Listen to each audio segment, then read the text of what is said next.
Битолските средношколци кои што остана без бесплатниот училишен превоз и мора сами да ги подмируваат трошоците, само мал дел од нив ќе добијат ветената надокнада преку рефундирање од општинскиот буџет.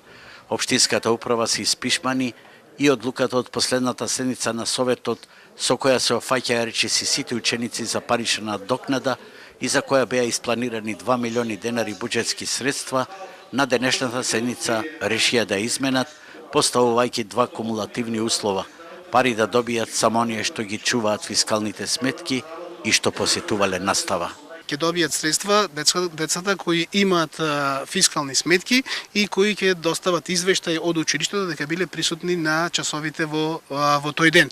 Без тие два документи никој законски не може да им исплати пари на ниеден ученик. Нова се спротивставија опозицијските советници кои побара отфрлање новаа точка од дневниот ред, сметајќи дека ваквата одлука не е правична, бидејќи никој не ги известил учениците да ги чуваат фискалните сметки, а во некои населени места нема никаков превоз и родителите со сопствени возила ги носат децата месечно поминувајќи по 1000 километри.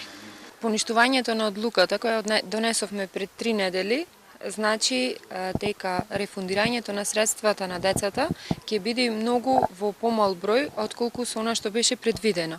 Со ова решение не се опфатени сите ученици кои немаа право да користат бесплатен училишен превоз, затоа што голем дел доаѓаат од населени места од каде што нема редовен линиски превоз, голем дел од нив патуваа со сопствен превоз.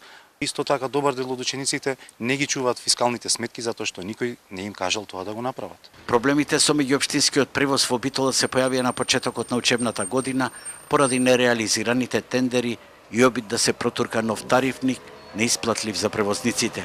Како одговор на нивниот протест, општинската управа донесе дотраени и без еколошки стандарди автобуси од Скопје и уште повеќе го навлече гневот на екологистите и граѓаните.